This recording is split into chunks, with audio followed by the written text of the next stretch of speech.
Estimadíssimos irmãos e irmãs, muito boa noite.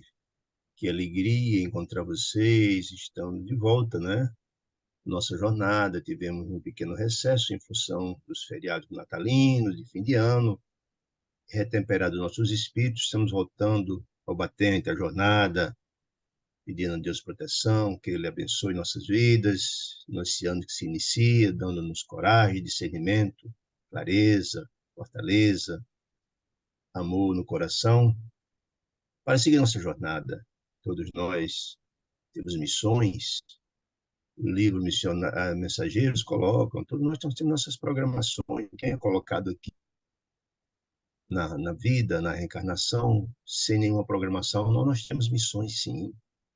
E é importante que a gente entenda que essa missão, cada dia é um dia que se vai, é um dia nessa programação que se passa. Será que estamos cumprindo-a da forma que nos comprometemos na espiritualidade maior? A doutrina espírita nos chama atenção para isso. A consoladora doutrina dos espíritos nos mostra isso. A coleção que estudamos, A Vida do Mundo Espiritual, psicografada por nosso Chico, através do benfeito André Luiz, esclarece-nos que temos missões, que o tempo está correndo. O prazo para a prestação de contas está chegando.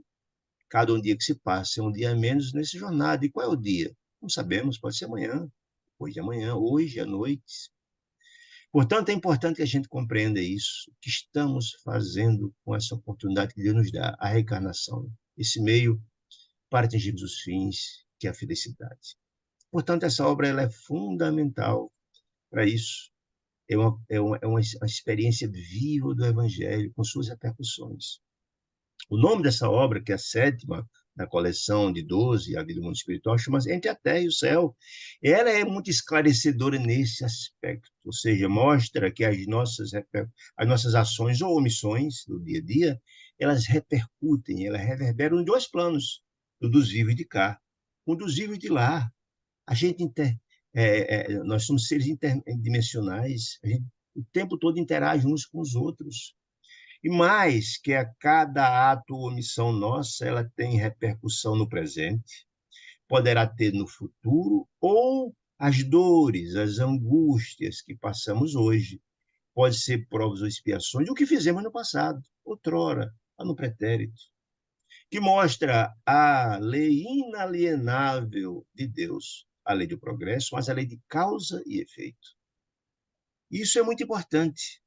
Então, esse estudo é muito importante para centrarmos, colocarmos os pés no chão e possamos olhar para dentro de nós próprios e perguntar, meu Deus, o que é que eu devo fazer para melhorar cada vez mais?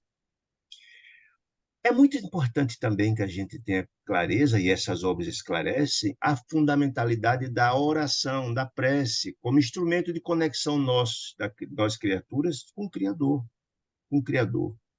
Porque toda oração ela tem repercussão, ela tem um desdobramento. Vimos isso no primeiro capítulo dessa obra. Vimos também que o amor de Deus por cada um dos seus filhos ela é imenso. Por mais que cometamos erros graves, Deus jamais deixa de assistir a cada um dos seus filhos. Por mais que cometamos erros, há sempre um filho de Deus que nos amam, que nos sustentam, que nos ajudam, nossos amigos espirituais, por maior que cometamos nossos erros. A fundamentalidade também é a importância do perdão como instrumento de evolução espiritual, porque, afinal de contas, se somos todos filhos de Deus, se nos desentendemos no decurso das nossas existências com nossos companheiros de jornada, é uma importância imensa que nós possamos nos repactuar, porque Deus deseja a felicidade de todos os seus filhos. Então, tudo isso está posto nessa extraordinária obra. Lembremos que lá no primeiro capítulo vimos uma família em choque, uma família em conflito, uma família que não se entende, que vive um conflito imenso, formada por Amaro, o senhor da casa, formada por Zulmira, a segunda esposa de Amaro. No primeiro casamento, a esposa Odila desencarnou, deixando 2 filhinhos, Júlio, de 8 anos, e também Eveline, de 15 anos. E essa família está em conflito. Não se entende. Como o nome da obra é muito sugestivo entre a terra e o céu, esse conflito pode ser fruto dos problemas que vivencia no dia a dia, mas também pode ser fruto de interferência espiritual. E é o caso. Porque a falta de perdão, ou melhor ainda, o ciúme, que é um sentimento doentio da alma, causa gravíssimas consequências na vida de cada um de nós. Destrói lares. No caso, aquela angústia e aqueles conflitos eram originários pelo espírito da primeira esposa de Amaro, desencarnada, que não aceitava em hipótese nenhuma o casamento, o segundo casamento realizado pelo marido, né? Não aceitava e tinha um ciúme doentio, porque desejava eliminá-la, porque achava na cabeça dela que o marido continuava sendo o marido dela, propriedade dela, a casa era dela. E o ciúme era tão doentio que o desejo era eliminar efetivamente Zumira. Então, obsidiava de forma brutal, vampirizando-a com esse propósito, criando um conflito tão grande que ela, mesmo dizendo amar profundamente o marido e os filhos, nem se tocava que esse ataque direto a Zumira estava causando uma profunda infelicidade ao marido que amava e aos dois filhos. Mas o ódio era tão ódio cega, e esse processo obsessivo era dramático. Muito bem, verificamos isso lá no primeiro capítulo.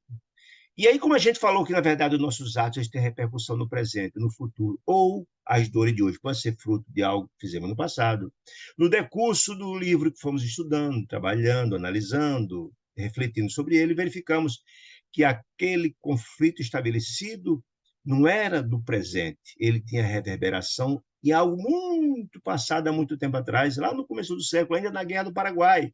Essas questões vinham se arrastando no decurso do tempo. E a prece feita pela menina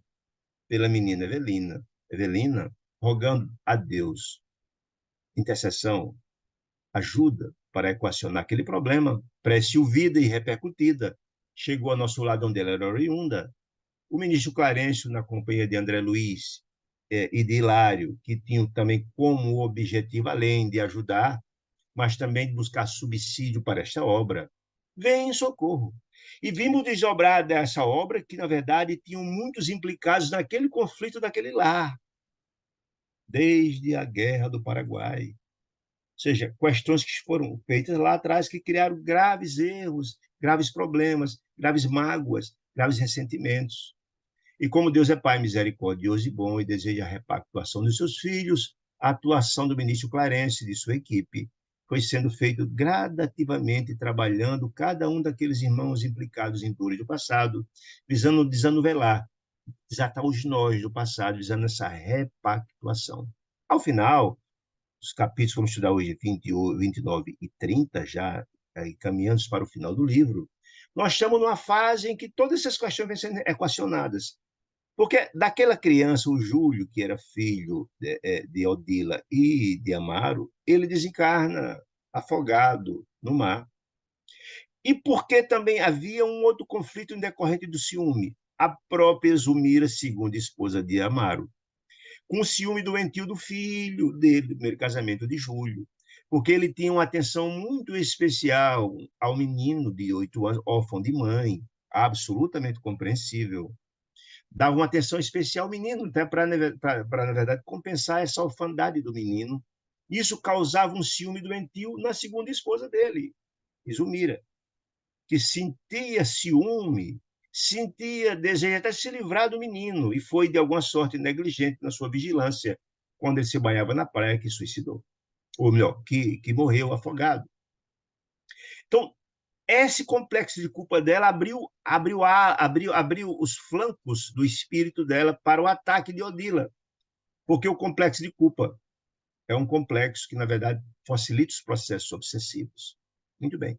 Então, acontece que o próprio Júlio ele já tinha graves problemas espirituais, graves débitos, expiações graves, desde os seus erros no pretérito, lá onde esse grupo se encontrou, na Guerra do Paraguai.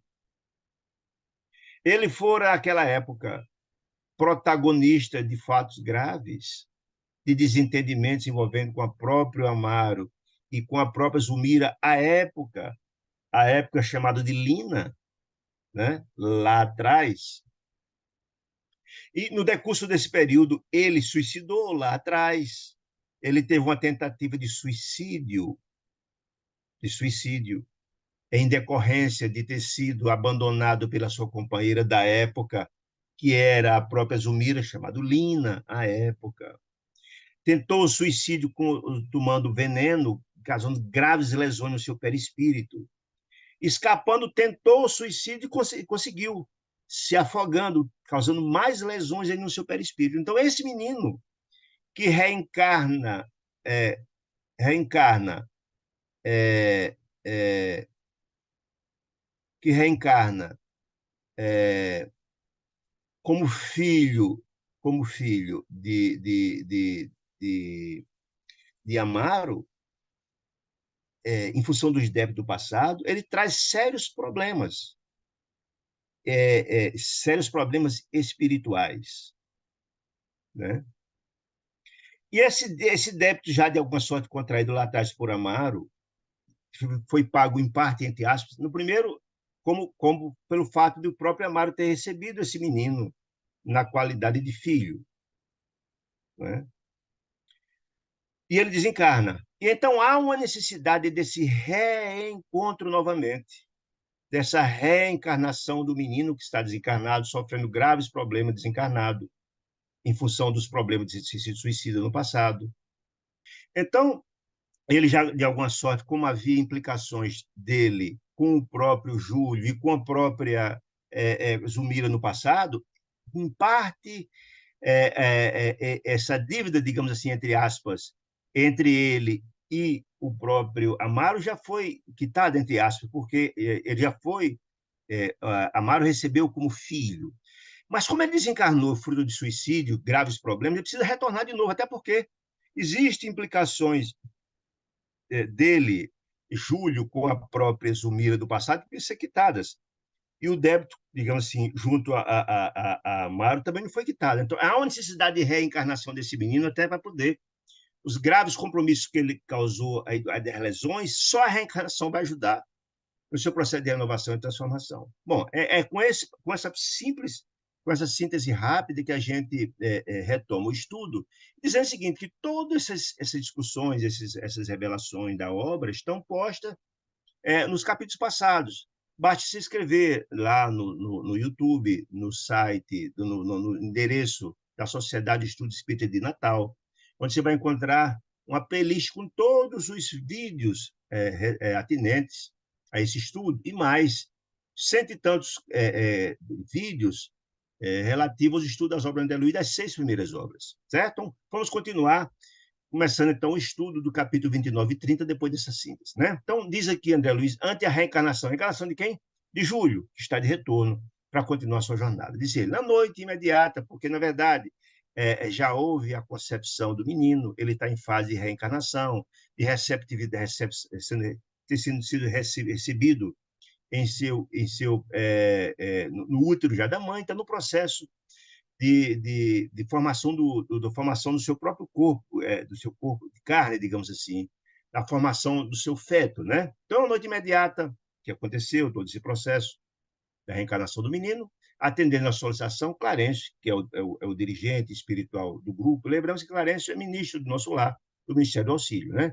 Conduziu-nos ao domicílio de Amaro, para observações. Penetramos respeitosamente o quarto de Odila, disse ele, o quarto de quem? De Zulmira e dele, da casa dele, onde Odila, o espírito, que antigamente ela era obsessora da família, mas depois de trabalhada espiritualmente, de cair em si da necessidade de ajudar, de renovar, de ajudar o próprio marido que tem implicações no passado de ser quitado, junto com a própria Zulmira, de ajudar o filho que está numa situação dramática, desencarnado, que precisa reencarnar, ela transformou-se, convencida, tocada em espírito, saiu da posição de verdugo para a posição de protetora da família, passou a ser uma espécie de amiga espiritual da família e apoiadora, né? Então, penetramos espiritualmente no quarto, onde Odila nos recebeu, ela, protetora da casa, contente e gentil. Tudo, disse André Luiz, lhe parecia desdobrar-se com segurança. Tudo ali parecia tudo em harmonia, Júlio dormia. Lembra que quando ele estava lá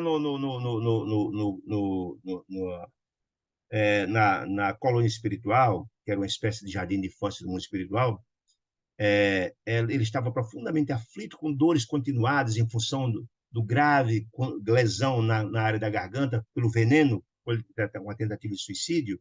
O suicídio tem dramas imensos. O sofrimento dele era atroz, porque ele via o tempo todo, sentia as dores, sentia as cenas do suicídio dele por afogamento. Então, um sofrimento muito grande. Mas ali, com a reencarnação dele e junto a um lar que o recebeu, que ele já conhecia, já tinha sido recebido, no caso, por Amaro como pai, tinha afinidade já com a irmã, que ele já reencarnou naquele lar, não é? E também tinha contato já com Zumira de encarnações passadas, ele sentiu muito tranquilo, muito harmonioso naquele ambiente. Então, Júlio dormia distintamente quando ele estava lá no Lar da Bênção, que, na verdade, ele sofria profundamente lá, né? Dormia. Não mais acordara, informou Odila, feliz. Tinha a impressão de que o reencarnante, no caso Júlio, desaparecia pouco a pouco na constituição orgânica de Zumira, ou seja, ele fora, o perispírito dele houve uma diminuição, fora colocado no de Zumira, que tinha absorvendo gradativamente essa questão da união dos perispíritos da mãezinha que estava recebendo e também do espírito reencarnante, como se futura mãezinha fosse um filtro miraculoso absorvê-lo. Você já viu? Uma justa posição dos espíritos, deles dois, né? Da mãe e do filho. A genitora desencarnada mostrava satisfeita e esperançosa, né? Ou seja, a genitora quem? Desencarnada. Odila, porque, volto a dizer, Odila, que era inicialmente obsessora, transformada, renovada, compreendendo o seu papel e a importância da felicidade do próprio marido, do próprio marido, Amaro, e dos compromissos que ele tinha com a própria Zumira, vindo que, na verdade, ela tratando e ajudando a Zumira no seu processo de, de, de, de, de, de gravidez, ela estaria ajudando por tabela, não só Amaro, mas também estaria ajudando o filho que precisa reencarnar, certo? Então, ela teve toda uma compreensão e passou a ser uma protetora do lar, uma amiga, uma benfeitora, né? Então, preferia ver o filhinho, Odila, o filhinho confiado ao sono profundo, do que aquele sofrimento atroz que passado, no passado dele, que não conseguia dormir, o tempo todo as cenas do suicídio passando na cabecinha dele, né? As aflições, os gemidos dele. Lhe havia lacerado o coração, porque ela, quando convertida, renovada, transformada, foi levada até a presença do filho, que estava lá nessa colônia espiritual para menores, e via o sofrimento imenso, e passou a colaborar diretamente, e via que ele sofria dia e noite. E então ela estava muito feliz com a reencarnação, que ele, enfim, passou a ter paz, sossego no útero de Zumira, no seu processo de renovação, de transformação e de formação do seu próprio feto, né? O renascimento, por esse motivo, representava uma bênção para as inquietantes responsabilidades maternais de que se via detentora. E é importante que a gente entenda isso. Ou seja, agora Zumira ia ser a mãe de Júlio, mas ela não deixaria de ser a mãe porque ela foi a mãe na encarnação passada. Os laços não se perdem. Aqueles que amamos são laços inquebrantáveis, o laço do amor. Né? Então ela continuava sentindo ainda mãe daquele menino, né? Não deixa de ser. Né? Adelgaçara-se de enorme diferença. Né? Ou seja, o perispírito de Júlio, nós sabemos o espírito, quanto mais atrasado o próprio perispírito é grande, é volumoso, quanto mais atrasado. E o menino, no processo de reencarnação, recebendo as energias sublimes do próprio espírito da mãe, as energias dos amigos espirituais e do próprio pai, ele foi modificando o seu perispírito, né? Foi ficando mais sutil, né? O corpo sutil, o perispírito do menino, denotava espantosa transformação, modificação. Adelgaçara-se, foi enorme diferença, modificou, diminuiu o tamanho. O corpo sutil, sim, né? Transformação. Adelgaçara-se de maneira surpreendente, disse André Luiz. Tive a ideia de que eles uniram alma com alma, se fundiam um no outro. Essa justa posição. Porque nós sabemos, nós já vimos isso lá atrás, ao estudarmos a reencarnação de Segismundo, que no processo de reencarnação, o perispírito adulto, o perispírito, ele sofre um processo de encolhimento para se acoplar no útero da mãezinha, né? entendeu? Lá está muito bem explicado isso lá no livro Os Missionários da Luz, de Franciscano Xavier, no capítulo 13, que trata da reencarnação do Sergimundo, que é uma obra extraordinária. Para mim, é a obra mais completa que trata da questão da reencarnação e suas peculiaridades. E André Luiz é muito didático no que diz respeito a isso. Ele explicou todos esses detalhes lá atrás. Ele não volta a explicar, porque isso já está posto lá atrás, apenas traz algumas informações de sorte a estimular-nos a compreensão da matéria, né? A moça ganhara em plenitude física e vivacidade espiritual quando perdia o menino à apresentação exterior. Ou seja, ela própria presumia muito feliz pela reencarnação dele, foi feito todo um trabalho de apresentação antes, muito feliz, porque além dela ela ter o desejo da maternidade, que é inerente à mulher, né? Ela estava encontrando com alguém do passado que existia pendências entre eles, e ali, com aquela possibilidade de receber esse menino, era uma oportunidade que Deus estava dando para ele se repactuar. Então, ela estava feliz, muito feliz com a reencarnação dele. Então, ela estava feliz com a reencarnação do menino, e, ao mesmo tempo, o perispírito do menino ia diminuindo em função do contato dele, espírito, com o perispírito da própria mãe, né? A segunda esposa de Amaro modificara-se de modo sensível, no caso do Mira, né? Como as pessoas felicitadas por novos títulos de confiança no trabalho, revelava-se mais alegre e mais consciente das obrigações que lhe competiam. Ou seja, lembremos que, na verdade, ela tinha compreensão dos seus erros do passado, de suas dívidas, então estava muito feliz pela oportunidade que Deus estava lhe dando de reencontro e de repactuar seu espírito com o de Júlio, né? A transfusão fluídica ali era evidente. Transfusão fluídica de quem? Do espírito do corpo da mãe para o corpo do filho. Há ali uma transfusão energética, há uma influenciação direta que vai beneficiar o próprio menino, né? A formação do feto do menino, há uma influenciação direta, né? Então, a mãe passava fluidos para aquele espírito que estava reencarnando na própria formação do feto, que é muito importante. O organismo materno assemelhava-se a um alambique. Olha que informação interessante. Destinado, o útero materno, a sutilizar as energias do reencarnante para restituí-las, ou seja, purificado, que esse é o papel do alambique.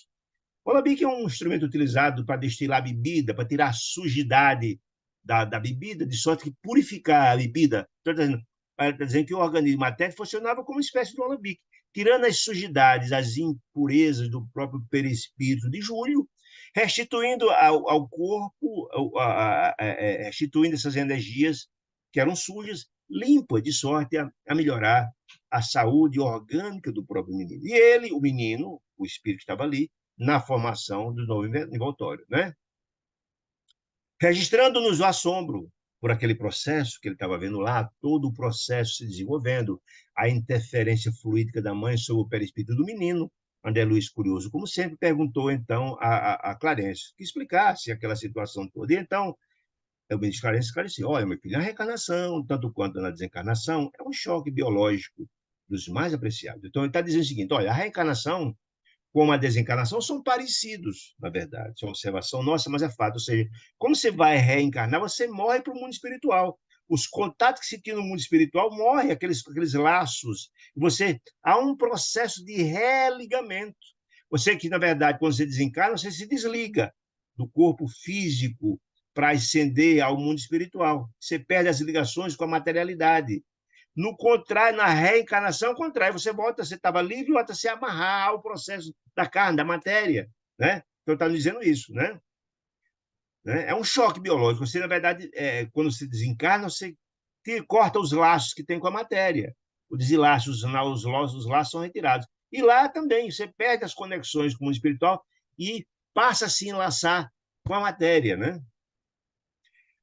Unido à matriz geradora, ou seja, a mãe, o útero da mãe, disse o ministro Clarence, em busca de nova forma, o perispírito sofre a influência forte influência magnética da mãe, que ele impõe a redução automática. E é importante a gente ver, volto a dizer, o capítulo 13 do livro Missionário da Luz, que trata da reencarnação do Segismundo, ele explica tudo isso.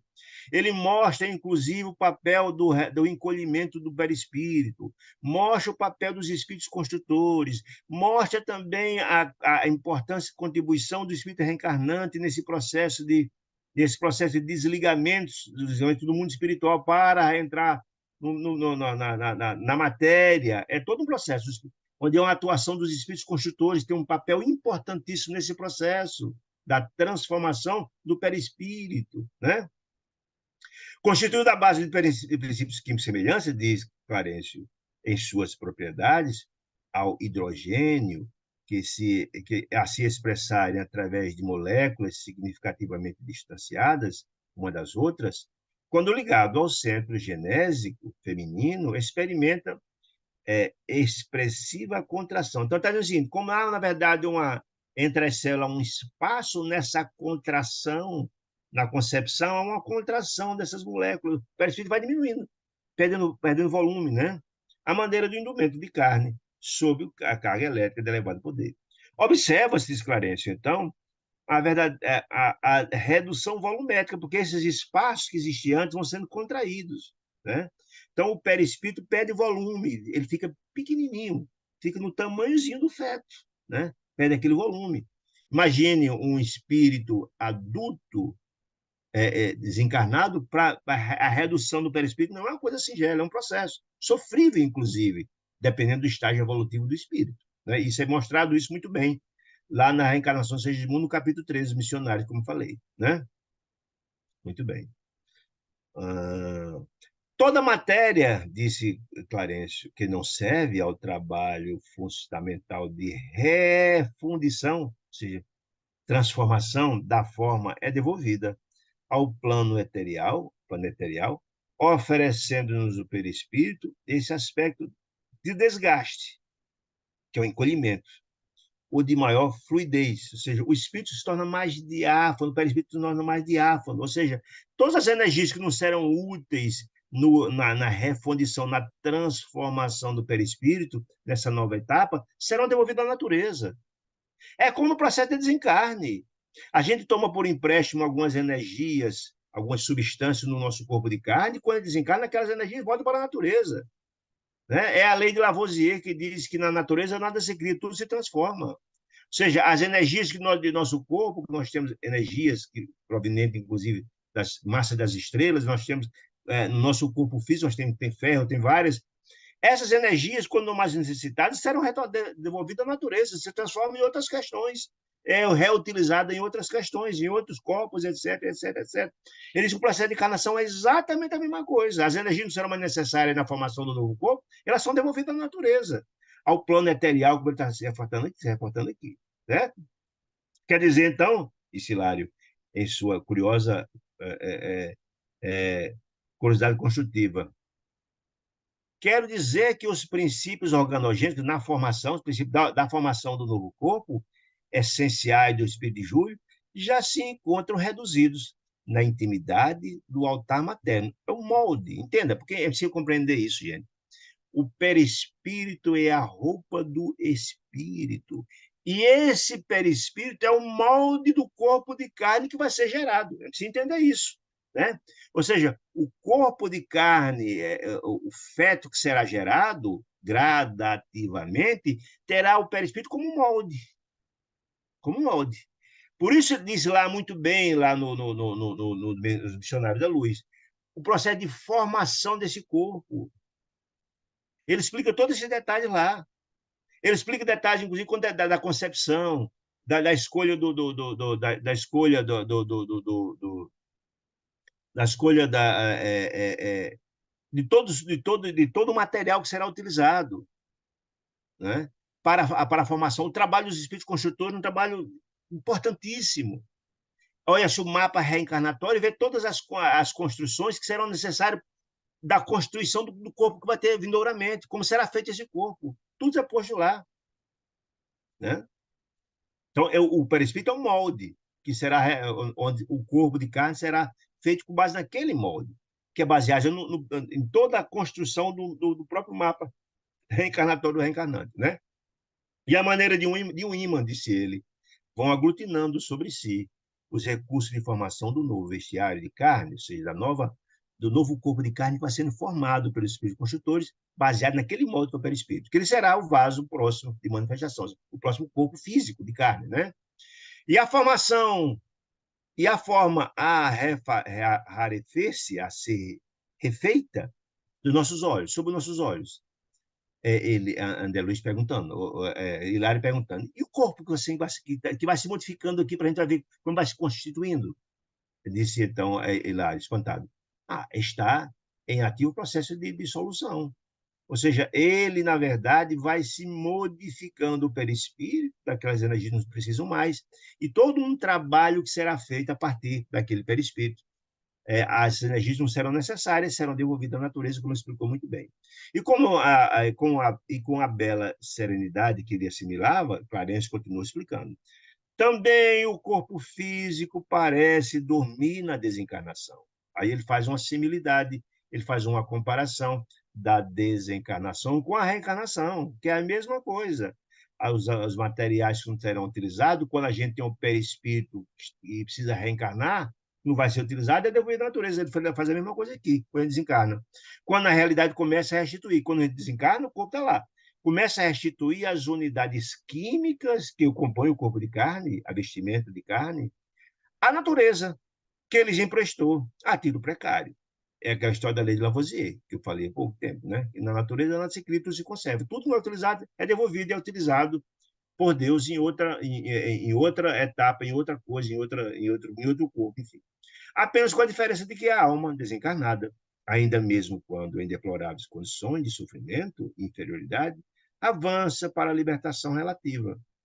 Viu que está dizendo o seguinte, olha, a diferença é que no corpo de carne você perde suas energias, e seu corpo de carne vai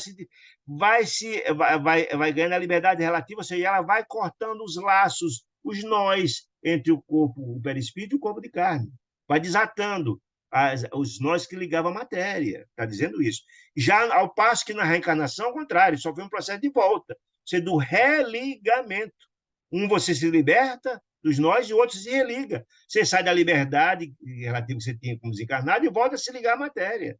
Né? E volta a cheia da matéria, densa, não obstante, orientadas por nobre objetivo da evolução. Sim, a evolução é um processo. A reencarnação é um processo, é o meio que Deus nos consegue para atingir os fins que é a felicidade. Há todo esse processo de reengenharia, é um trabalho extraordinário, muito bem explicado lá no livro Missionário da Luz, e aqui não volta a tratar das mesmas questões que já tratou lá de forma muito objetiva. Né? É por isso que, conduzidos à reconstituição orgânica, ou seja, a formação do novo corpo de carne, revivemos nos primeiros tempos da organização fetal, do processo de formação, embora apressadamente, todo o nosso pretérito biológico. Por quê? Ou seja, gente, todos os nossos avanços, ou atrasos, ou máculas, ou dramas, estão registrados em nosso perispírito. O nosso perispírito, na verdade, é um registro, ele está lá com toda a soma, os nossos arquivos.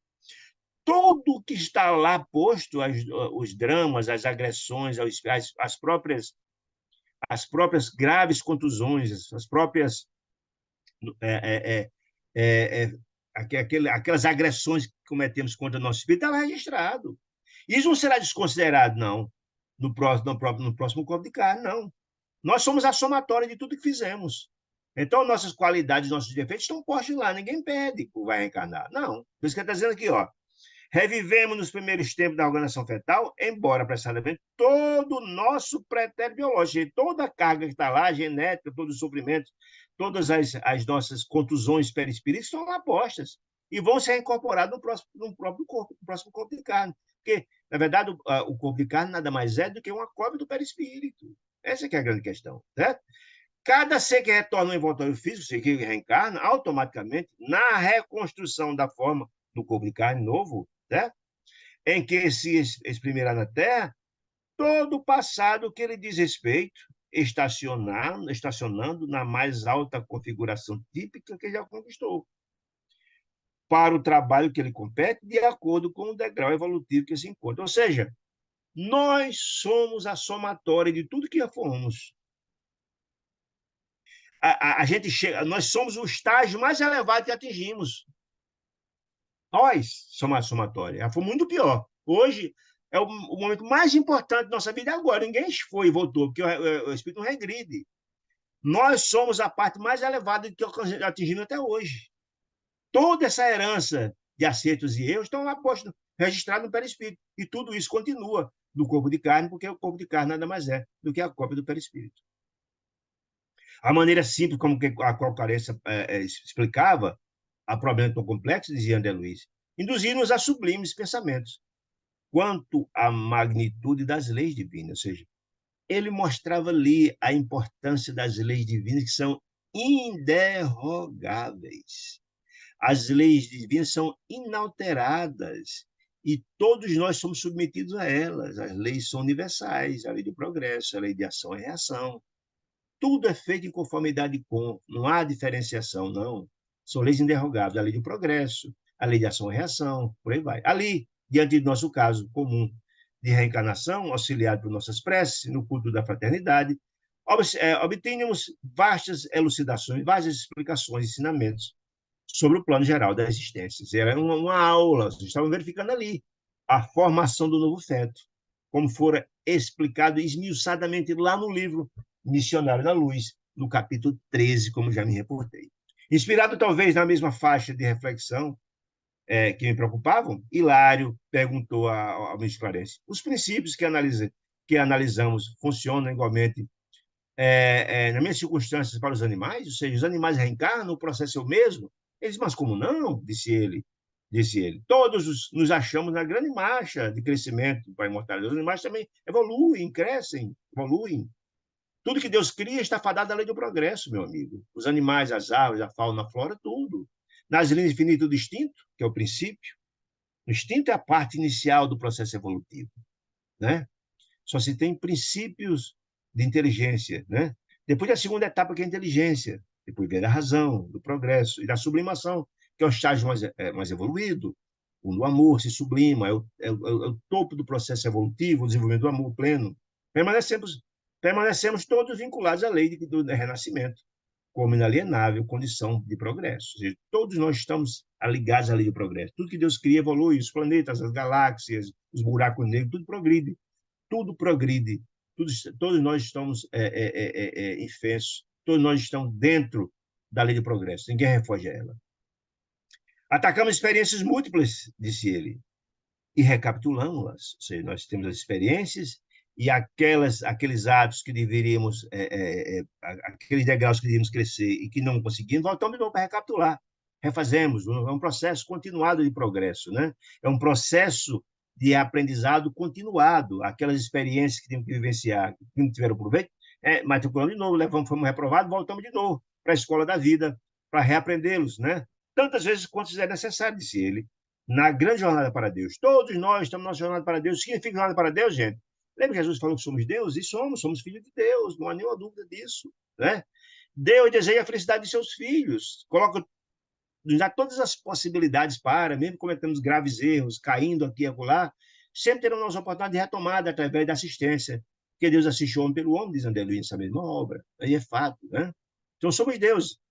Estamos todos nessa luta, nessa jornada para Deus. O que ele deseja, chegamos cada vez mais próximo dele, assimilando as qualidades.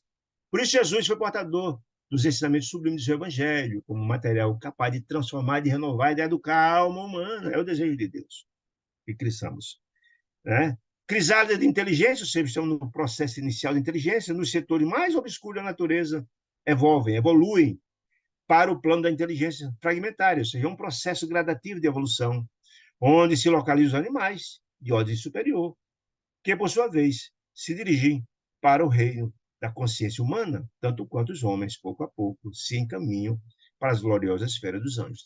Todos nós progredimos, todos nós estamos em frente à lei do progresso, à lei de Deus. Disse não Clarencio, voltou-se para o leito em que estava mãe e filho, no caso o perispírito, no útero da mãezinha, reencarnado, jaziam intimamente associados e sentenciou: preocupemos-nos, porém, com o serviço da hora presente, ou seja, as explicações foram postas, foram importantes, são esclarecimentos para eles, mas certamente para trazer nesse livro, para lermos e termos a compreensão de todos os reflexos do processo da formação e da justiça de Deus no processo de formação, da reencarnação.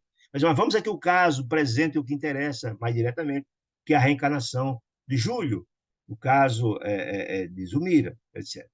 Estudamos o caso sobre nossa observação para que o nosso dever de solidariedade seja bem cumprido. Ou seja, ele trouxe informações gerais a respeito da reencarnação, mas o caso ali era muito interessante porque era um caso de repactuação. Mãe e filho, esposo, no caso Amaro, um filho, e etc. Havia um caso ali que precisa ser tratado e ver as repercussões daquele caso em especial. Ele tratou de forma geral dos casos de reencarnação, mas ele queria traçar detalhes, porque ali viria débito do passado, e ele quer esclarecer como é que se dá esses encontros, desencontros, esse processo de reaproximação. Como se dá esse tipo de reencarnação? Que não há uma reencarnação igual às outras, de Sandra Luiz, lá no Missionário da Luz. Não, todas são distintas, têm suas peculiaridades. Né? Nós vimos lá, por exemplo, na reencarnação de Segismundo, um caso complicado, difícil, porque Segismundo queria reencarnar, tinha repactuado o mundo espiritual na volta dele, mas Adelino não havia uma rejeição, porque Adelino teria sido assassinado por Segismundo no passado, foi necessário todo um processo de reaproximação, etc, etc, etc. Né? O trabalho dos espíritos construtores. Havia uma peculiaridade, um trabalho imenso a ser feito. Né? Depois tem no capítulo 14 do mesmo livro, a reencarnação de Volpini, um espírito também com graves débitos do passado, com ódio imenso da mãe, que foi abortada, não obstante todo o trabalho imenso realizado pelos espíritos construtores, assistência, mas há a interferência das entidades infelizes que não desejam a reencarnação, desejam o aborto. Tudo isso está posto. Então, aquele, infelizmente, houve um aborto naquele caso do Volpini, no capítulo 14. Então, está mostrando que cada reencarnação é distinta uma da outra. Aqui, não obstante existir os débitos do passado, mas havia uma certa compreensão, não havia grandes oposições. A reencarnação foi relativamente simples. Não havia reencarnação de entidades infelizes ali perturbando o processo, etc. Havia a aquiescência da família, no caso de Amaro, no caso de Zulmira, a própria ajuda de Odila, etc, etc, etc. Né? Hilário contando. Muito bem. O apontamento ajustou-nos, essa chamada de atenção dele. Vamos voltar aqui o caso de Júlio. Hilário, que tanto quanto eu, deseja aproveitar o momento para aprender, mas perguntou, explicando a respeito da comunhão, acerca da comunhão físio, mente, psíquica, físio e psíquica, entre Zulmira e Júlio, naquele instante. Como é que se dá essa junção, mesmo tendo ele seus defeitos graves, seus erros do passado, tanto de Zulmira quanto de Júlio? A pergunta é mais ou menos essa, naquele instante. Ao que Clarice respondeu após refletir alguns instantes, dizendo: imagine, disse ele, imagine um pêssego, um fruto, o pêssego, o preço, in natura, amadurecido, está amadurecido. Você então abre uma cova no chão e lança aquele fruto lá, a fim de renascer. Decomposto em sua estrutura, ou seja, vai nascer só a semente, naturalmente, mas, né, a polpa e tudo aquilo será descartado, né? Decomposto em sua estrutura, restituirá aos reservatórios da natureza todos os elementos da polpa e dos demais envoltórios que lhe revestem aos princípios vitais de vida, né? Reduzindo-se ao ímã do solo, ao embrião minúsculo, que se transformará no espaço e no tempo no novo pessegueiro. Ele fez aí ele fez uma comparação muito interessante. Ora, o espírito reencarnante passa mais ou menos no processo de você pegar um peixe e colocar no chão. A polpa não se aproveita. Não se aproveita. Vai ser aqueles elementos formadores da polpa vai se retornar à natureza. Alguns envoltórios, outra aquela capinha de cima da semente, a própria a parte que envolve a amêndoa, aquilo ali será descartado. Só mesmo a semente, a parte central da semente, que vai utilizar, que é o espírito, o perispírito, né? Ele fez alguma figura. O ensinamento não podia ser mais lógico de Sandra Luiz, mais preciso. Por isso, acrescentou Hilário, é que as crianças desencarnadas, disse Hilário, reclamam período de tempo mais ou menos longo para demonstrarem crescimento mental, como ocorre na experiência comum. O que é que ele está querendo dizer aí, gente? Lembra que as criaturinhas que desencarnam quando criança se não for um espírito evoluído, eles vão desencarnar e vão para uma colônia espiritual, que é uma espécie de jardim de infância, como lá da bênção, que é o caso que foi recolhido o menino Júlio. Ele não retorna à condição de espírito adulto que era antes, não. Não, eles voltam e passam todo um processo de modificação gradativa de educação, ou seja, para reencarnar ou para seguir a sua jornada. Ele não volta ao estágio que era antes da reencarnação, não volta. Ele está explicando a mesma coisa, olha. É que as crianças desencarnadas reclamam um período de tempo de adaptação, mais ou menos longo, para demonstrarem crescimento mental, evolução espiritual, voltar a ter uma compreensão do mundo espiritual, como ocorre na existência comum. Quando a gente reencarna também assim, a criança não passa por um processo, né? A criança vai crescendo. Nos diz lá o André Luiz, no livro Missionário da Luz, que a reencarnação se completa com 7 anos. E é um processo que é um acompanhamento direto ali ao lado do amigo espiritual, do seu espírito construtor, que vão gradativamente acompanhando o desenvolvimento físico e mental dele. Depois dos 7 anos é que a coisa há uma certa relaxada, porque a criança vai retornando ao seu estágio, a sua consciência de espírito, os reflexos da sua consciência passada. Nessa fase ela é moldável, assimila mais informações, etc, etc, etc. Né? Nós sabemos tudo isso aí. Né? Por isso a importância da presença dos pais ali, podando as baixas inclinações, porque ele vai retornando aos seus sentimentos primitivos, como ele era antes. Nessa fase, uma fase muito importante de amoldação, de ser amoldando, renovando, transformando aquela criatura. Ele assimila muito mais os valores, os ensinos que são postos a ele. Né? Muito bem. Isso acontece com, assim, aí Clarence diz, é verdade, você tem razão. Isso acontece na maioria das pessoas, né, disse ele. De vez que há exceções. Quais são as exceções? Em muitas circunstâncias, diz ele, semelhante imposição não existe. Que exceções são essas, gente?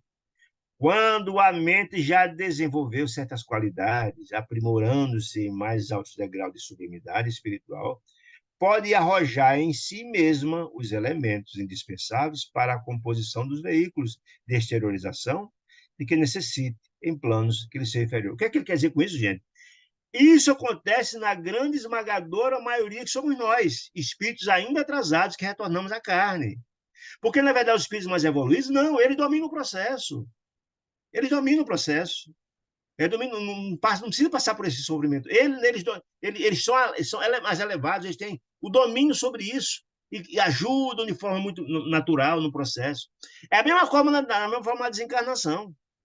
Quem não leu o livro Francisco de Assis, de João Nunes Maia, pelo Espírito Miramês, ele diz lá, Francisco de Assis, quando reencarnou, o espírito dele trabalhou nele no útero da mulher trabalhando. É um espírito evoluído, é diferente. Diferente do espírito como o Júlio aqui, por exemplo. Ou quando desencarna, os espíritos desencarnados rapidamente voltam, inclusive a forma como era antes. Não passa, não precisa ir para uma creche, nada disso. Está explicado lá atrás, não. Os desenvolvidos voltam rapidamente à forma anterior. Ele tem um processo diferente, distinto, né? É diferente. Mas a maioria, nós, quando reencarnamos, passamos por esse processo. Não temos ainda o domínio do processo, nós estamos atrasados, né? Nós estamos num processo de aprendizado, está explicando isso. Né? Então, há exceções. Depende do estágio evolutivo. Quem já viu André, quem já viu Divaldo Franco falando sobre a desencarnação da mãe, que quando ele desencarnou foi tranquilo, voltou, não tinha perturbação. E nós sabemos que a desencarnação traz perturbação vindoura. Quem leu Voltei sabe. Né? Vê a desencarnação, todas as desencarnações narradas por André Luiz nessas obras que mostram que o espírito volta para a fase de perturbação, de angústia, etc, etc, aquela confusão toda. Fiz evoluir, não. Mas evoluir, não. Eles voltam, saem naturalmente. Apenas muda de estação, apenas muda de estágio. Acorda no plano lá tranquilo e sereno. Depende do estágio evolutivo de cada um. Nesses casos, o espírito já domina, então, o espírito mais elevado. Já domina plenamente as leis da aglutinação. Da aglutinação perispiritual não sofre. Na matéria, no campo de luta, que nos é conhecido, disse ele. E por esse motivo governa o fenômeno da própria reencarnação, sem subordinar-se a ele. Ele mesmo ajuda, ele mesmo aparece. Não precisa do trabalho grande do espírito construtor, não, ele mesmo. Ele mesmo dirige o trabalho todo, facilita todo o processo, tem a compreensão disso. Ele domina o processo. Né? Está na encarnação, quando a desencarnação. Fitamos com semblante calmo de Zumira, que inspirava sereno e feliz. O próprio Júlio não está, no entanto, eu considerei, afigurava-se bastante doloroso. O caso dele era complicado porque ele tinha graves dívidas do passado. Ele era um espírito réprobo, suicidou-se, tentou suicidar, graves lesões no perispírito, já vimos, estudamos capítulos passados isso. Então, era um caso doloroso. O perispírito está todo lesionado, isso reverbera na própria mente dele. Aquela velha história que nós sabemos: corpo são, mente sã, corpo doente, mente doente, corpo doente. Ou seja, se a mente está doente, aquilo vai reverberar no corpo. Todas aquelas agressões à lei da natureza estão lá no espírito dele, e isso reflete no processo todo dele, né? Doloroso. Aí a minha escola disse, realmente doloroso mas é educativo. Aquela velha história que a dor ensina a gemer é fato. Mas ele vai sofrer, sem dúvida, mas vai aprender. Quando são as leis de Deus, gente. Deus deseja a felicidade de cada um de nós e nos chama ao convite ao amor. Quando a gente ignora as leis da natureza, aí vem a dor reparadora, né? Doloroso, disse o Clarence, mais educativo. Quanto de milhares de criaturas de cada dia, disse ele na terra, respondeu Clarence, né? Nosso companheiro, vencido enfermo, vencido que ele suicidou-se, deu caso aos seus dramas, enfermo, em razão de cronogramas, de compromissos adquiridos na carne, que suicidou, tentou suicidar na carne, encontrará caminho do próprio reajuste, a dor, já que ele ignorou as leis de amor, não respeitou a lei de amor, né? E a questão da hereditariedade, a pergunta, sim, mas escuta, até onde os pais têm condições da hereditariedade, da herança genética, de ajudar o menino? A pergunta é nesse sentido. Indagou o sempre inquiridor Hilário, né?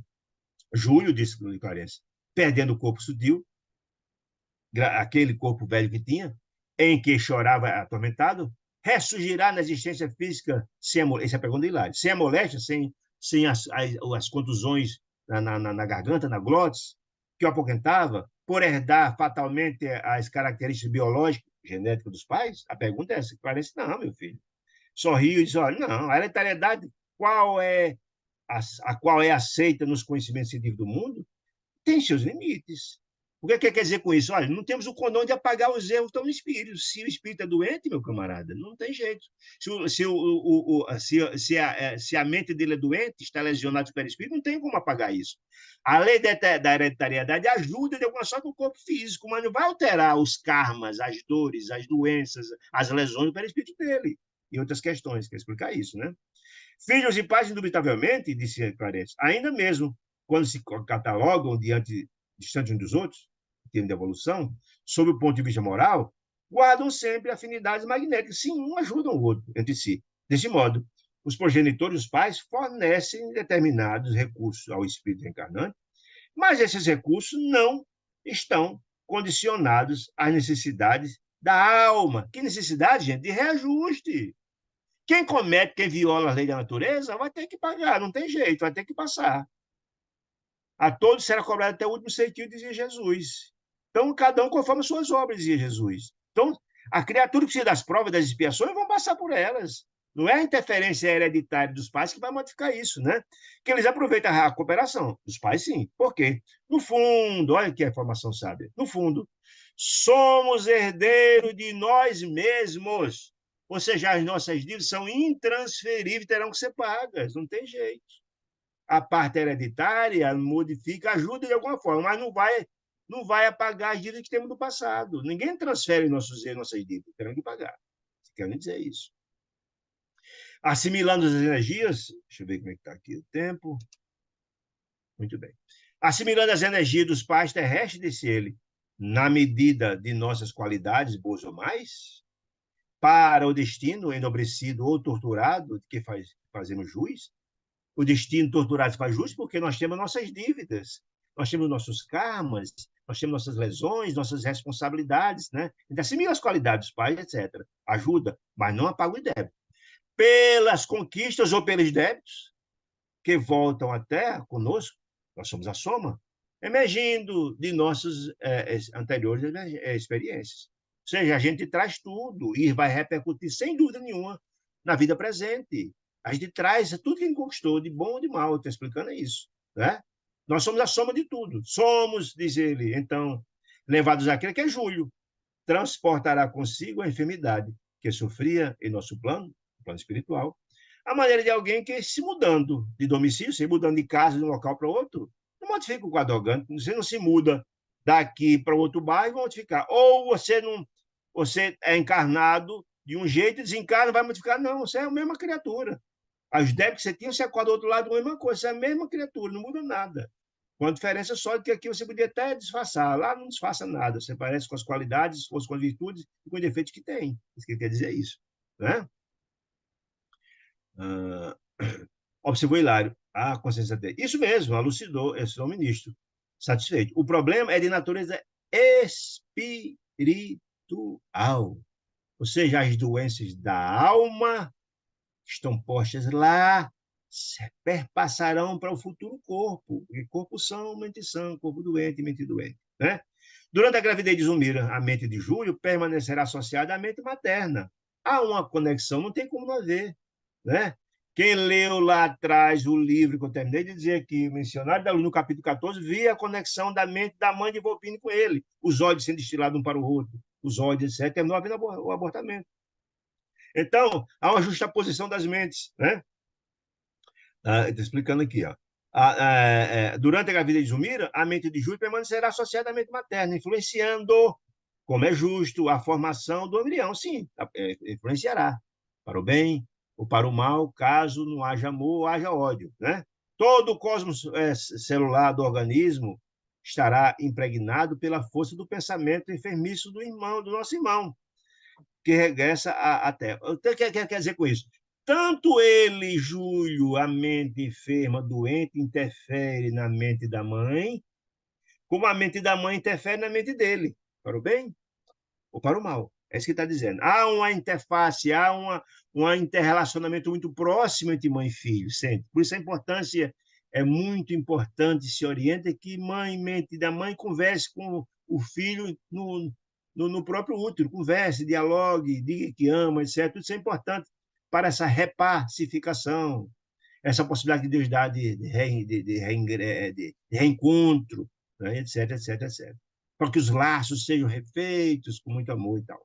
Muito bem. Assim sendo, disse o ministro Clarence, Júlio renascerá com as deficiências de que ainda é portador, ou seja, com as lesões perispirituais que tem, na garganta, etc, etc, etc, né? Embora favorecido pelo material genético que recolherá dos pais. Vai ajudar, porque, afinal de contas, ele reencarna para melhorar, para o processo de cura, vai ajudar, mas não vai resolver. Está dizendo isso. A resolução vai depender dos procederes do próprio menino, é um mérito. O processo educativo de Deus é da meritocracia. As possibilidades e as oportunidades não são dadas, mas depende de cada um de nós. Ele mostra o caminho, mas se vai seguir ou não, nosso livre-arbítrio. Deus não interfere. Ajuda, mas não interfere, não nos obriga a nada. Nos limites da lei, da herança, né? Para a constituição do novo invocatório. Depois concluiu. Como vemos, a mente reside o comando. A mente é quem comanda tudo, gente. A mente é quem comanda tudo. Se ela estiver sadia, o corpo será sadio. Se estiver doente, será doente. A consciência traça o destino do corpo e o corpo reflete. Ou seja, o corpo doente, com certeza, doente. Um corpo são reflete totalmente são. É isso que quer dizer de forma muito clara e objetiva. Toda agregação da matéria, obedece aos impulsos do espírito. Significa toda a agregação da matéria. Todo novo corpo que vem, ela sofre os impulsos do espírito. Não tenho dúvida. O espírito traz as virtudes, ou as doenças, ou as mazelas da alma. Ponto. O corpo, a matéria, né? Nosso pensamento, olha aí, a gente já estudou lá da seu pensamento, gente. Já viu que o pensamento é uma extensão nossa do espírito, né? Nossos pensamentos fabricam as formas. Olha que coisa importante, gente. Pensamento doente fabrica corpos doentes. Pensamentos saudáveis, sãos, fabricam corpos sãos. Ó. Nossos pensamentos fabricam as formas de que nos utilizamos na vida. Nós estudamos isso, gente, lá atrás. Nós estudamos isso, inclusive, lá em aquele fantástico, Dona Amaral Pereira, Dona... Ah, meu Jesus, esqueci agora. Memória do Suicida, Dona... Ivone do Amaral Pereira, ela tem um livro fantástico que fala isso, que a nossa mente tem a capacidade, nosso pensamento tem a capacidade de construir. As regiões felizes são construídas pelo pensamento das criaturas felizes que lá habitam. Quem leu lá em Nosso Lar vai ver o trabalho e as áreas lindas construídas pela ministra Veneranda. As regiões infelizes, as regiões infernais, são construídas pelo somatório dos sentimentos e dos pensamentos daquelas criaturas felizes que lá estão. O pensamento constrói. Ele também desenha claro que o pensamento constrói os nossos corpos. Olha aí. Nossos pensamentos fabricam as formas, os corpos de que utilizamos na vida, saudável ou doente. Concluiu, calou-se o construtor. Né? Influencia os mundos. E se influencia os mundos que eu estou dizendo. Os mundos felizes são influenciados pelos espíritos felizes e os mundos infelizes pelas entidades infelizes que lá vivem. É isso. Concluindo, então, o capítulo 29 diz o seguinte, ante a reencarnação no capítulo. Odila tomou a palavra, comentando as suas esperanças de futuro. Ela ouviu tudo para que isso é importante para ela entender o desdobramento do processo de gravidez de Zumira e ajudar o próprio filho e a própria Zumira nos passos vindouros na formação do corpo. Né? Conversamos de novo, animadamente. E logo após a prece, o ministro encerrava a reunião. Por que isso é importante, gente? Precisa entender. Odila, hoje, é a protetora da família, amiga espiritual da família. For ela, outrora, alguém que obsidiou, que prejudicou a todos, mas hoje ela se redimiu, se transformou. E é importante que ela tenha essas compreensões para ajudar na própria formação do feto do filho. Bom, começando então o capítulo 30, chama-se Luta por Renascer. E aí a gente vai ver as implicações daquilo que falou agora atrás. As implicações da mente enfermiça de Júlio, diante da mente da mãe, que vai reverberar no corpo da mãe, ou vice-versa. Olha aí, um mês ocorreram a série, os acontecimentos que viu narrar. Ou seja, o processo de reencarnação do feto estava sendo gerado e um mês passou. Quando Odila procurou ajuda, procurou Clarence e tal. Vinha triste, atormentada. Zumira, incompreensivelmente, disse Odila para ela, havia contraído a perigosa amigdalite, doença gravíssima nas amígdalas, inflamação terrível que impedia de comer, de dormir e tal. Por 6 dias consecutivos, ela, Odila, tentou ajudar, que esse é o papel do amigo espiritual, gente. A gente não imagina como os amigos espirituais nos ajudam no dia a dia, nossas doenças, nossos problemas, tentam nos ajudar. Nossos amigos são nossos guardiães, nossos anjos da guarda. Então, o tempo todo nós estamos tentando ajudar, nos intuir, nos mostrar, aplicar remédio, pedir socorro. Esse é o papel. E ela faz exatamente isso. Por 6 dias consecutivos, informou ela, nossa amiga inquieta, achava-se um trabalho de vigilância, fez tudo que podia. Ela, olha as providências que ela tomou. Esforçara-se quanto lhe era possível para libertar Zumira de semelhante aborrecimento, da doença grave que estava cometendo. Nós sabemos que a amigdalite grave, gente, inflamado, você não quase consegue dormir, tem febre alta, você não consegue comer, é um drama, né? Entretanto, via baldada todas as providências. Tudo que ela podia fazer não surtiu efeito. E o caso era grave. Não era uma mera amigdalite, não. Tinha outra motivação, né? É isso que você entender. O papel do amigo espiritual é muito interessante. Desolada, olha aqui as informações interessantes. Induzira Amaro. Veja só o papel do amigo espiritual. Olha, induziu, chegou lá, Amaro, olha, intuitivamente, pela intuição. Amaro, Zumira precisa de ajuda, procura um médico. Esse é o papel do amigo espiritual. Né? Fez tudo para ajudar, aplicou outras energias, deve ter aplicado o passe, fez tudo que pôde, pediu a Amaro, intuiu a Amaro para procurar um médico, a trazer um médico, que foi obedecida, ele captou, mas o médico não atinaram a causa da amigdalite dela, que era grave. Ignorava a verdadeira posição do cliente. Ele aplicou remédios para curar a amigdalite, fez tudo que podia, mas não teve jeito, não curou. Poderia ameaçar-lhe a tarefa maternal com a aplicação de recursos outros. Ele deixou a imaginar de alguns remédios que podia ser até abortivo, que ia prejudicar até a gravidez. E aí ela ficou desesperada e procurou o ministro Clarence. Olha, tudo que eu fiz eu podia fazer. O Beco foi, tentou todos os remédios, não encontrou a razão, porque a razão não parecia física.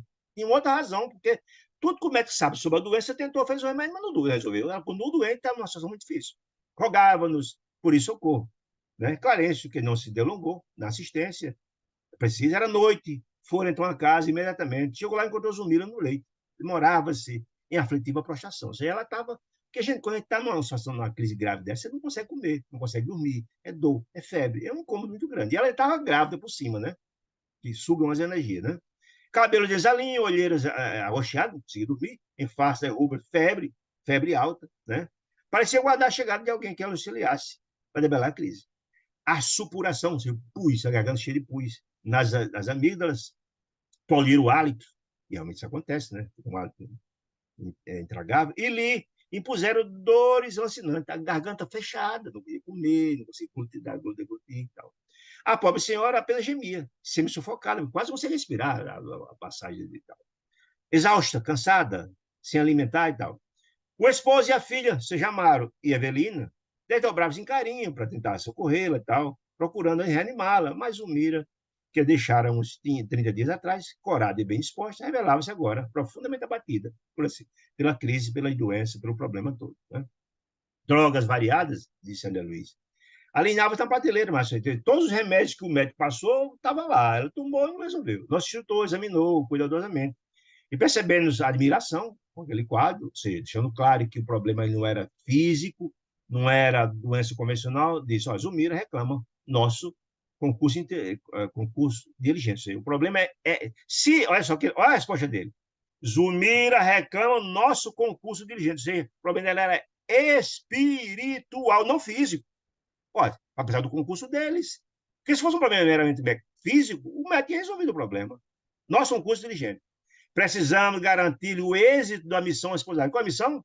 E que, na verdade, a gravidez seja levada a termo e o menino nasça. Esse é o grande objetivo. Será muito importante para o marido, será muito importante para o filho, será muito importante para ela, Zumira, e será muito importante para o Odila, para a pai da família, enfim, esses resgates todos, que de todos aqueles grupos, daqueles que nós vimos os implicados nos capítulos anteriores, é um dos poucos que ainda faltavam ser tratados, né? Carinhosamente. Ele, ministro, aplicou os recursos magnéticos a ela, né? Detendo-se de modo particular na região do cérebro, olha a observação importante, no cérebro e na fenda glótica. Na fenda glótica, que o problema é na garganta, ele precisava ali de energias para debelar o problema que estava acarretando aquela febre, aquela inflamação terrível. E no cérebro, por que no cérebro? Porque era ali que ela recebia a influência direta do menino Júlio, que, na verdade, estava influenciando a mãe. Portanto, ela atacou o cérebro, aplicou recurso magnético no cérebro e na garganta, onde está sendo afetada. A doente causou melhor imediato. O problema era espiritual, não era físico. Olha aí. Na hora que ela aplicou os recursos neutralizantes das energias doentias, do refluxo, do impulso da mente doentia do menino, melhorou. Né? Reabilitou-se, sim, muito bem. A febre decresceu, reabilitou-se o movimento circulatório, começou a circulação, a febre decresceu, propiciando o repouso, ela começou, porque ela não estava conseguindo dormir, estava conseguindo descansar, estava conseguindo se alimentar. O sono reparador, importante, surgiu, por fim, é importante para reparar as energias do... Porque a gente sabemos que quem precisa de sono é o corpo físico, o repouso, o descanso. O espírito não precisa. Né? Surgiu, por fim, favorecendo a recuperação, que ela começou a comer, a dormir, descansar, etc, etc. E Lara indagou, curioso como sempre. Mas escuta, Clarence, qual é a razão desse problema? Dessa questão tão violenta apresentar a garganta tão inflamada, uma situação dessa, deixou ela altamente, numa situação que ela se encontra aí. Mas, meu filho, a questão é sutil. A mulher grávida, além da prestação de serviço orgânico, ou seja, além de prestar as energias para a formação do feto, da criança, a entidade que reencarna é igualmente constrangida, olha alguma forte, é constrangida a suportar-lhe o contato espiritual, que sempre constitui um sacrifício, esse suportar sacrifício, quando se trata de alguém com escuros débitos de consciência. A influenciação do espírito reencarnante na mãe é muito forte. E, naturalmente, quem tem débito, porque quem não tem é o contrário, só traz só manda maravilha para a mãe, né? Mas o espírito doente com sérios problemas influencia diretamente na mente da mãe. Olha aí. Né? A organização feminina, disse ele, o ministro, durante a gestação, sofre verdadeira enxertia mental. O que é enxertia, gente?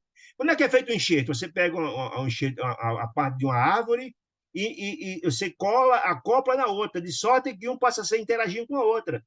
aquela parte se cola e a partir de uma nova plantinha surge ali em cima. Enxertia é uma superposição. Você passa a ser um corpo só, praticamente, uma enxertia mental. Há uma interação uma interação direta, uma influência direta, né? Os pensamentos do ser que se acolhe ao santuário íntimo, ou seja, o reencarnante, o pensamento dele, envolve-se totalmente, determinando significativas alterações em seu cosmo biológico, ou seja, as informações e os sentimentos doentios do menino chegam à mente da mãe e refletem no corpo. Lembra aquela história? Corpo sã, mente doente, corpo doente. Se a mãe foi impregnada dos pensamentos doentios do menino, adoeceu o corpo. E onde é que residiu a doença do menino? Na garganta, onde foi lesionado pelo veneno. Ele tinha graves problemas, ele tinha uma ferida imensa na garganta, estão lembrados? Ele estudou no sapinho dele. É exatamente isso. É exatamente lá onde o problema atacou a ela, né?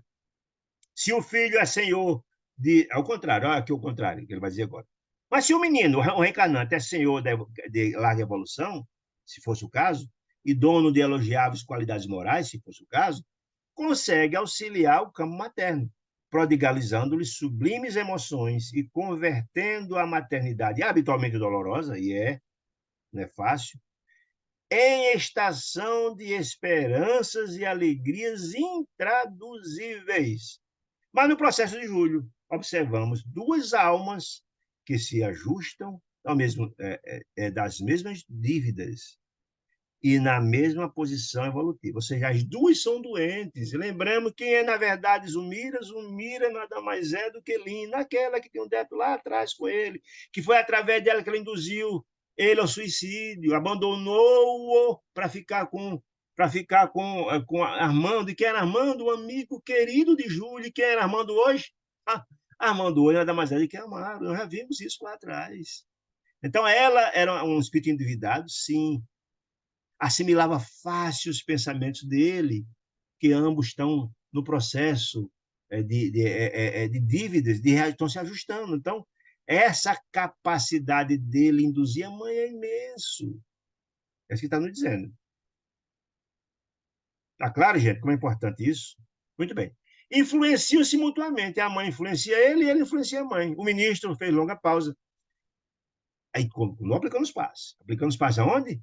Na mãezinha, para restaurar, em benefício da enferma. Odila acompanhando atenciosa. Odila estava ali aprendendo todo o tempo, porque lembra, ela é amiga espiritual, ela é protetora da família. Ela queria aprender tudo aquilo para poder agir em eventuais questões vindouras. Né? Assim que ajuda as pessoas, os nossos protetores, nossas mães, nossos pais, nossos irmãos, nossos amigos, assim.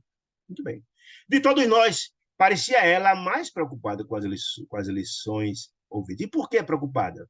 Porque ela sabia que desse cuidado, esses cuidados e esses problemas todos ia refletir no futuro do nascimento ou não do menino, ia influir no futuro, na repactuação desse menino com o Zumira, ia também influenciar também na quitação da dívida do próprio Amaro com o próprio Júlio, com a própria Lina, que era Zumira nos acertos do passado. Olha aí, ela tinha compreensão, então ela estava ali muito interessada, preocupada, né? Identificava-se-lhe, Zumira, Odila, o interesse de tudo aprender. Claro, ela queria aprender tudo, para tornar-se ali mais útil, seja, aprender para, na hora que surgisse algo assim, ela já entender e já começar a tomar as medidas devidas. É isso que estou dizendo.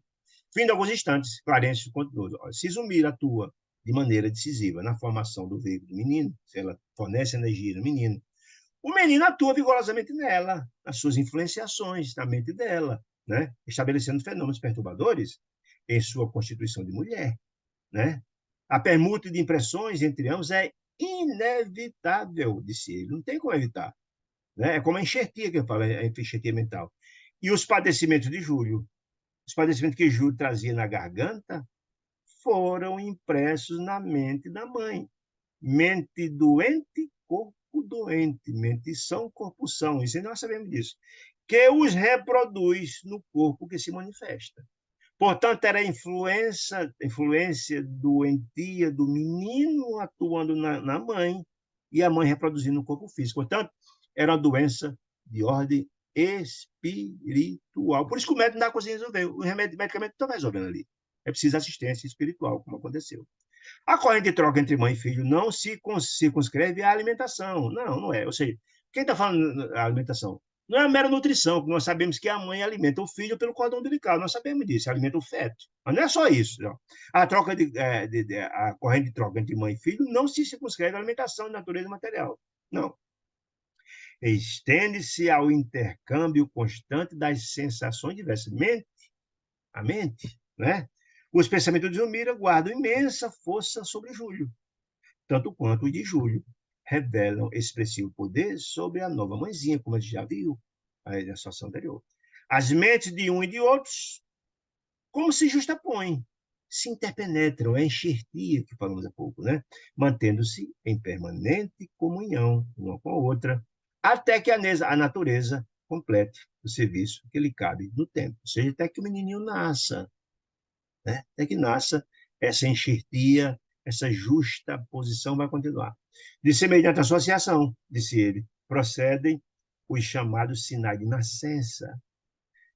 Certos estados íntimos da mulher alcançam, influência da mãe, de algum modo, o princípio fetal, o feto do menino, o corpinho de carne, marcando para a existência inteira. Nós sabemos os sinais de nascença, né? Os sinais que vêm no corpo, tem a ver com a herança espiritual. Alguém nasce com um sinal, outro aqui, um no rosto, outro em outra parte do corpo, etc. Isso acontece, o sinal de nascença é uma interferência no corpo da mãe sobre o menino. Há informações também que têm interferências de problemas do passado, que estão no próprio perispírito, que termina também aparecendo no corpo. Muito bem. É que o trabalho de maternidade, disse Luiz Clarence, assemelha-se ao delicado processo de modelagem. Que a modelagem é de construção, modelar, fazer, formar, requisitando por isso muita cautela e harmonia para que a tarefa seja perfeita. Por isso, a ajuda direta dos amigos espirituais, está dito lá no Missionário da Luz, o trabalho constante dos construtores espirituais, são de alta envergadura espiritual, que ajudam no processo. É um trabalho de engenharia espetacular. Gente, deem uma olhada no capítulo 13 dos Missionários da Luz, que para mim é, na doutrina espírita, o capítulo mais completo a respeito da reencarnação. É uma aula extraordinária, grande, não daria para ele traçar detalhes nesse capítulo, seria impossível. Mas remédio, vale a pena dar uma estudada lá para entender isso, como é que é formado isso, o trabalho do espírito construtor, o papel do amigo espiritual, as interferências espirituais que podem acontecer por bem ou por mal na formação desse menino, os abortamentos, como acontece, com essa interferência, etc, etc, etc.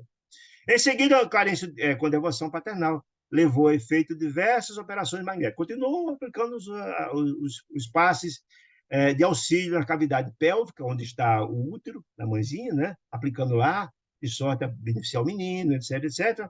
Afirmando a necessidade de socorro ao útero, em vista do complicado e difícil desenvolvimento de Júlio reencarnante. E por quê? Porque Júlio é um espírito de mente doente, precisa de assistência para se desenvolver ao processo do corpinho físico, de sorte que vai chegar ao processo do nascimento. Todo cuidado para evitar um abortamento, né? Meu colega, como sempre, hilário, curioso, tentando buscar informações, estudo, perguntou, então, disse, então, olha, quando eu fui médico também lá na Terra, e era muito comum verificação, disse ele, de exagerada sensibilidade da mulher quando está grávida. A grávida tem uma série de questões peculiares. Há uma interferência. É visível a mulher, quando engravida, modificar-se, está dizendo isso, né? E as suas atitudes, né? A transformação do sistema nervoso, ficava nervosa, ficava mais calma, etc. Nessas circunstâncias é inevitável. É a influência, gente, direta do espírito reencarnando sobre a mãe, né? Diz ele. Muitas das vezes, disse ele, dizendo ele da experiência que ele como médico na Terra, né? A gestante revela decréscimo da vivacidade mental, fica mais lenta, pensamento mais lento. E, não raro, anuncia propósito de mais retomadas de extravagância, né? A mulheres que adquirem antipatias súbitas pelas pessoas da casa, né? Por outros que se recolhe a fantasia tão inesperada quanto injustificada. Tem aquela história de mulher que está grávida e quer dizer comer uma coisa que absurda, uma coisa esdrúxula, que quer comer isso, ou que enjoa de tudo. Comia e deixou de enjoar. Isso é interferência do feto, gente. Que gosta ou que não gosta, que fica enjoada, que tem interferência, ou uma antipatia para alguém da casa, porque era inimigo do passado, veio ali de lado, a mãe assimila toda essa antipatia. Olha aí. É isso que está dizendo, né? O desejo de comer isso, comer aquilo, essa história toda, de fazer viagens, de sei mais o quê, essas coisas. Em muitas ocasiões na Terra, disse ele, perguntei a mim mesmo, isso é Hilário está dizendo, a mim mesmo, se a gravidez, na maioria dos casos, não acarretaria temporária loucura da mãe.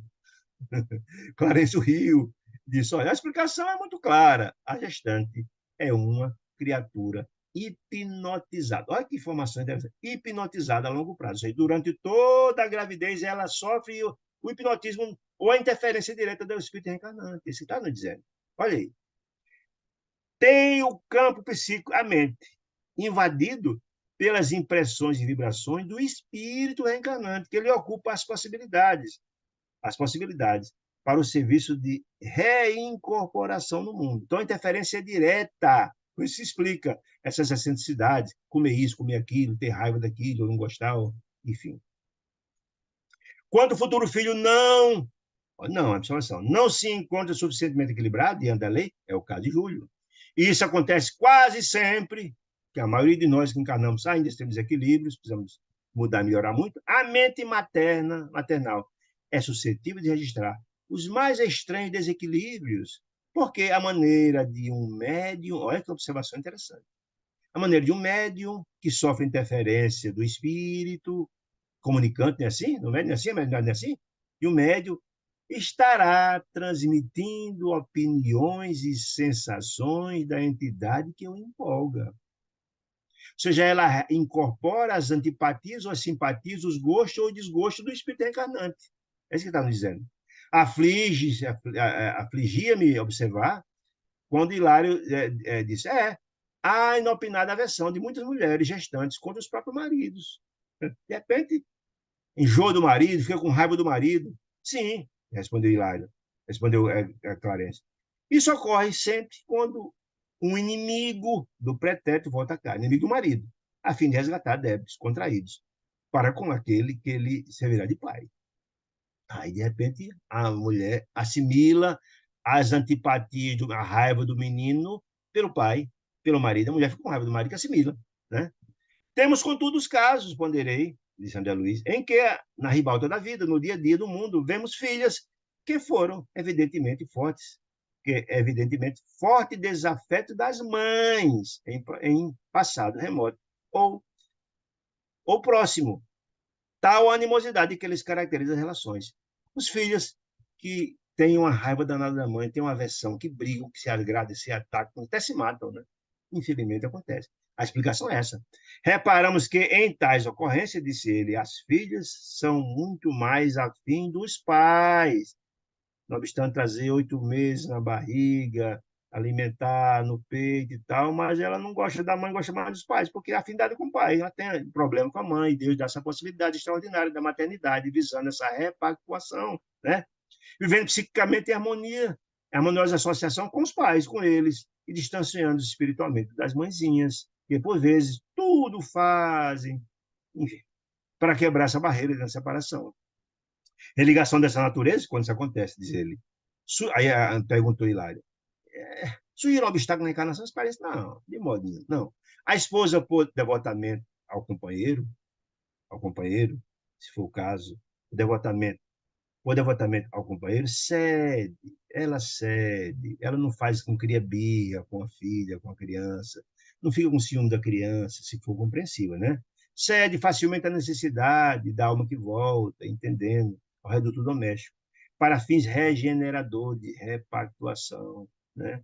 E em se tratando de alguém com intensa afinidade junto ao chefe da casa, o menino e a mãe, vê-se o marido docemente impulsionado a oferecer maior coeficiente afetivo à companheira, entendendo e acariciando a mulher, tentando suprir essa ausência do carinho da criança, não é?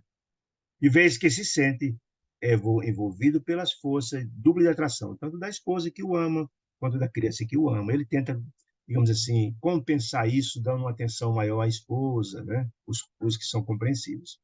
Sob dobrada carga de simpatia, dá muito mais de si, ele, marido, mesmo em atenção e carinho, facilitando a tarefa maternal da mulher, se for compreensível, naturalmente. E a mulher também for compreensível, não é brigar e bater na criança, né? A elucidação parecia clara e satisfazendo-nos plenamente. Palestramos ainda por alguns minutos, então o Clarence ministrou várias elucidações da Odila, explicando, orientando, para que ela possa desenvolver bem o trabalho dela, habilitando-a para socorros de emergências. E quando surgir alguma coisa, ela poder estar habilitada a interagir imediatamente e ajudar. Regressamos edificados ao nosso trabalho, ao nosso ciclo de trabalho comum, aonde nosso lar, onde ele reside, né? No entanto, depois de alguns dias, a primeira esposa, Odila, buscou ele lá de novo pedindo ajuda, intervenção. Zumira informou a aflita, atravessava estarrecedora crise de orgânico. De novo adoeceu. Vômitos incoercitíveis perturbaram-na cruelmente. Só ia vomitando, né? Não tolerava.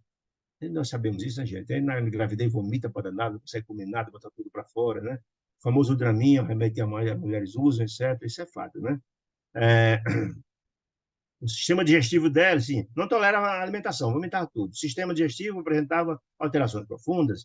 O médico fez tudo para ajudá-la também, não teve jeito, visto que o estômago da enferma zombava de todos os recursos, vomitava tudo. Isso rapidamente deixa a pessoa frágil, fraca, etc. Né?